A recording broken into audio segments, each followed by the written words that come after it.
We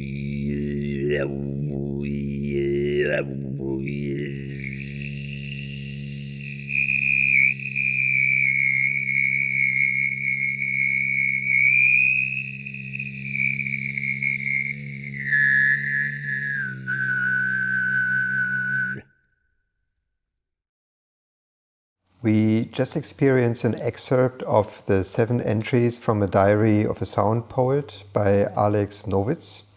Alex Nowitz is with me today. My name is Volker Straebel, and we want to have a conversation about Alex's work and approaches in his compositional domain.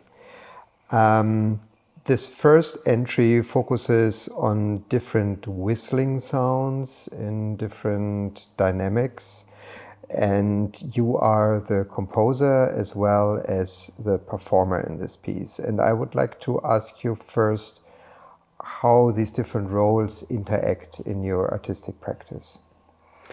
Wow, that's a big question, because there are so many different paths I'm following up. You just mentioned the piece which is basically for a solo vocalist, 7 entries from the diary of a sound poet.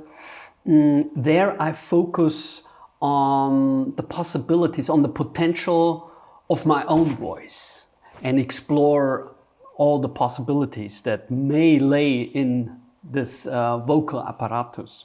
But there are, of course, other pieces that I compose for others. I've written 2 operas, for instance, but also within my chamber music work or orchestral works, the voice plays a crucial role, because even if it's written for musicians, they still have to use their own voice in those pieces. So basically, if you want, the conclusion would be the red thread through my works is always the voice. And coming back to this particular piece, how would you describe your working process when it came to preparing for this video? It's a video work, right? Or do you consider it a live performance? It's basically both, I guess, because I did not prepare in advance. The idea was to do different shots of different techniques, of different approaches to use the voice. That's what we did. This was a 2-day recording. So it's like a concert, and a free improv concert, when you go on stage and you deliver, so to say. But of course, the collecting of the material started years before. Of course, you, as a performer, you have developed your own language, and you have, over the years, and I'm doing this now for 30 years almost, or even more. So you know what you can do with your instrument. You know your instrument very well, and that's also the difference between a musician and a vocalist. The vocalist always carries his instrument with himself, so it is an advantage on one hand, and so you collect all this vocal material over years, and then you just focus in the moment of the recording, and you present one side that you think at the moment is appropriate. So the structure of this piece is that we have 7 entries, and each and every entry always focuses on a different technique or a different musical structure. Let's give a listen to the second entry.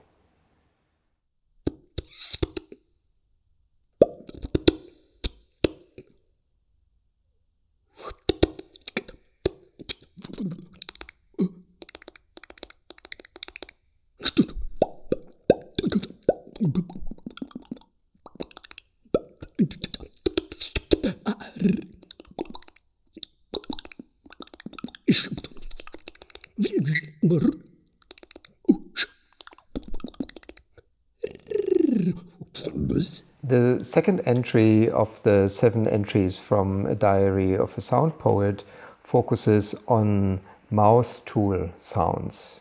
Can you fill us in what these actually are? Yeah, mouth tool sounds is what I call when only the lips, the tongue, the hard and the soft palate is used to produce those sounds. That means that the vocal cords are not used at all. And so if you think of English language, for instance, you only use the unvoiced consonants, which are the most percussive, which have the most percussive quality, and work on different shades of those consonants, like I just said k, k, like k, k, k, k, k, k. So you can form even the consonants and form the noise they make, and then you have to, in order to prolong consonantal sounds, you have to reiterate them, as opposed to vowels, right? And that's what we have done in the Western culture for 400 or 500 years, basically. When it comes down to singing, it's all about extending vowels, right?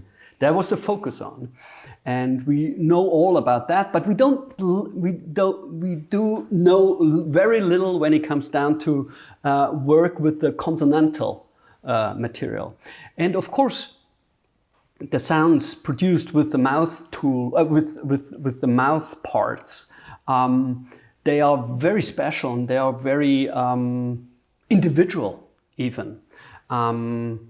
Yeah, and I like to explore that in this specific sequence. Tell us about the rhythmic implications of this.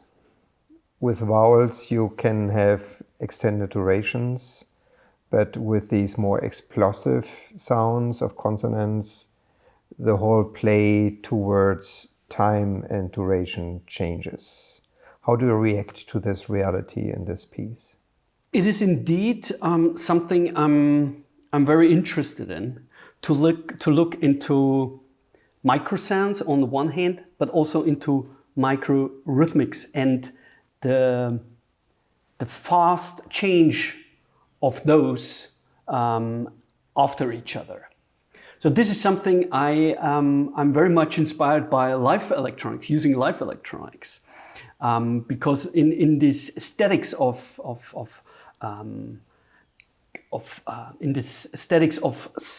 presenting sampled sounds, you can be very short. You can make them very short, and then you create a new. Then you have a new approach to the flow of sound once you have really short cuts and short bits and pieces only. And this is something I apply also for the voice when I'm using those percussive sounds, that they are really short, appearing one after the other, and trying to be really fast with the voice and try to surprise myself with the speed, basically. And that brings me to new places that I wouldn't have thought of before, or that I couldn't have planned on before. So that is a strategy that I'm applying a lot. Would you please explain to us to which extent your experience with live electronic work influenced your solo speech work? I'm using live electronics since 2007. I was invited by the Studio for Electro-Instrumental Music, Sieben, in Amsterdam, to develop an instrument that would fit my vocal performances. And so we developed and researched ways how to do that. And we came up with an instrument that is called Strophonion. And since 2011, I'm using this instrument. And since it's a wireless instrument, it allows me to move in the performance space. So in a sense, when applying different sampling techniques, I become a sound dancer. And this way of manipulating and morphing the sounds has, of course, a strong feedback on the actual live voice and the vocal material as I apply it as a vocalist. The influence is actually tremendous, especially then when I'm trying to merge the live voice with the computational voice. So I'm sampling, recording my own voice, and in the next moment I'm playing it back, either manipulated or not. And I do this in very short time spans, so that it becomes recording, playing, recording, playing. It's almost like a drum roll that I'm applying with the left hand and the right hand, recording, playing back, recording, playing back, so that there is a momentum of randomness in there. And then it becomes hard for the audience, but for me myself even sometimes, to distinguish which is the live voice and which is the computational voice. However, or in conclusion of this practice, it has a tremendous effect on how I, since then, use my own voice in a setting where I don't even apply live electronics, because then I remember those moments and I can pick those vocal sounds that I wouldn't be able to reproduce if I wouldn't have had this experience with the live electronics. So in short, it has a strong impact on the actual vocal material nowadays in my vocal performance art.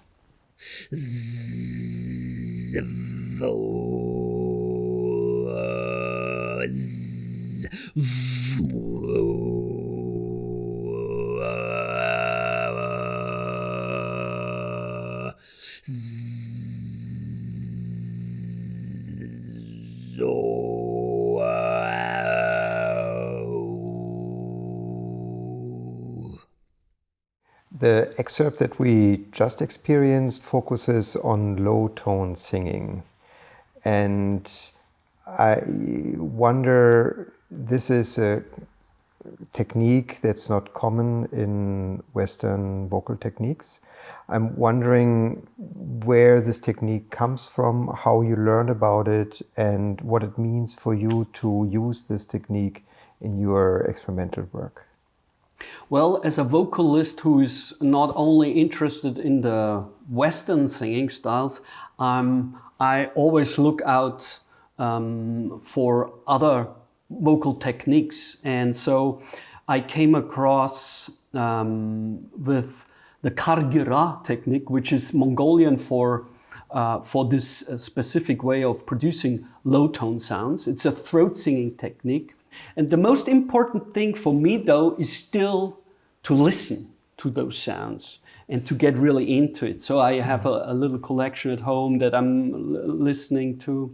And then while I'm here at the Villa Aurora in Los Angeles, we, together with my wife, Sabine Vogel, flautist, we went to powwows. So these are intertribal gatherings of the natives in America. And there is a singing technique that is the opposite of the low tone singing Kargira. They sing very high and very forced from a Western standpoint. But it is fascinating, those sounds as they can produce. So I get really hooked on those traditions that are non-Western traditions, basically, and try to incorporate them into my work. So in that way, it is a continuous learning process that I'm throwing myself into, and that keeps me also alive and growing. I think that's. Are you actually studying with masters of these different cultures, or is your experience mostly from listening to concerts, performances, recordings, and then trying to reproduce what you experienced? It is mostly the last one. So I'm listening to recordings. I had once, but it is also possibilities that show up. There was once a theater piece planned in Berlin by the Schaubühne Berlin. The idea was to bring. The piece was about a Mongolian airport where different people get stranded, and so for this period of bringing the cast together, they invited Mongolian musicians from Ulaanbaatar, and all we did was making music together. So and that was on an improvisational level. So there was no agreement on what we do in the next 5 minutes. We were just improvising, and that was brilliant. It was really great. It's like free improv, and they appreciated that too. So in that session, I learned quite a lot, and so I take those moments when you meet other people and you create music together. That's when I learn a lot about myself, but also about the sounds of the others, and try to incorporate those. But so far, I haven't consulted a master from somewhere. This is not what I usually. I did that during my studies when I was studying the tenor voice. During my studies in Germany, but I think there is a point in a biography that it is hard to step down again and accept other strategies than those you have been working on for the last 30 years. So maybe that's the reason why I am not looking out for such a situation. But I have to admit, or I have to say, I learned a lot from Mark van Tongeren, who introduced me not only through the CDs he made, and he demonstrated the different possible techniques that are out there. He also did it face to face for me and showed me the different techniques. And there is another technique which is called Sigit. I cannot do that at all. So this is a very special way to form sounds. I can do a European way. European version of the Sigit style is that technique where you can hear the second the overtone, like a whistled sound almost.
Alex Nowitz is not only a composer and performer and improviser, but also a researcher. And you developed the concept of the multivocal voice. Would you share the main idea behind this term with us? Well, in the new music terrain of applying advanced or so-called unknown vocal sounds, it is hard to describe them. And there is even not a real term for that practice. I came up with the term of the multivocal voice because I like to apply different categories within one performance. So in fact, my opinion or how I look at it, there are 4 categories. One is the singing voice. Second is the speaking voice. Then there is the extended voice, applying either extended vocal techniques or applying live electronics. In the 4th category, that's the disembodied voice, the voice that comes out of the acousmatic voice, you could also say, which comes out of the loudspeakers, but you cannot tell the origin of the sound. And now, especially with regard to the term extended vocal techniques, I have problems with this term because it implies that there is a center of how vocal sounds are produced, and that is obviously the Western tradition, and everything else is extended from that on. Yeah. And I rather look at vocal performance art in such a way that the bel canto technique or the rock singing voice, all those Western models of singing are just one particular vocal terrain. There are other terrains, as we just talked about, the Kargira or the American natives, how they sing in circles while drumming. These are also quite valid approaches to express yourself with your vocal material and with the vocal potential. So that was the reason why I came up with the term, that was basically the reason why I came up with the term multivocal voice, because that has no value in it. It is just a plethora of different voices that we can produce within one vocal apparatus. That's the main idea of the concept of multivocality. Doesn't this imply a utopian view towards the use of the voice, in a sense that you basically think of all different cultures and contexts of voice and sound production with the voice are valued equally, so that you don't really have a focus of orientation anymore? And if so, doesn't this also imply a certain lack of orientation? I mean, aren't you also losing something with this concept? It is of course a utopian idea that I'm trying to reach a point where I can put all these voices next to each other. However, it is me, the person who has experienced over more than 50 years what is possible with the voice. And it is a certain repertoire, it's a certain vocabulary that I can use. But there are certainly things that I cannot do. So in this process of accumulating vocal sounds and making an inside collection, inventory, yeah, then this sets already gravity points. So there is definitely the countertenor. It's always there. I will not lose that one. So it's always a focal point in that respect. But there is also this kind of noise voice which has some roots in punk rock and this explorative punk rock noise voice.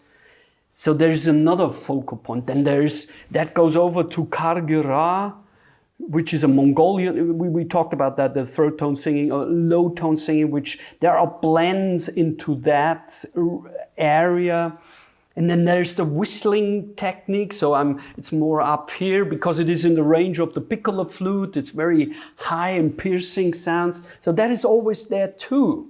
So there are these different places that where I can say I'm down to earth, so to say. So I never. It has to do with the biography of the person performing, right? You cannot just switch that off. So in a sense, I don't think I will lose something along the way. Mm-hmm. I think, and that's also the beauty, that you have some sort of a basis or basic elements that you always can refer to.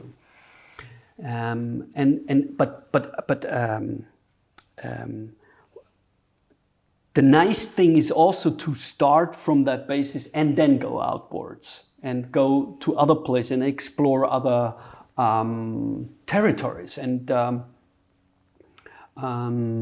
to incorporate those and bring them into your world. Yeah. So basically, the utopian concept is always applied by the artist with his or her individual background that is always framing the theory. Absolutely. The artistic reality is always focused and has a point of departure. Definitely. Mm-hmm. I would totally agree to that. And I think every vocalist would agree on that, mm-hmm. because it is central to have this. It has to do with confidence. I mean, otherwise you cannot be confident enough to go in front of people and right. do the show and do the present yourself. I mean, it's a very fragile thing if you think about right. it. What you're actually presenting. Mm-hmm. And therefore, it needs this. I would say, I don't have another word now, but it needs this gravity, this momentum of gravity. Mm-hmm. Mm-hmm.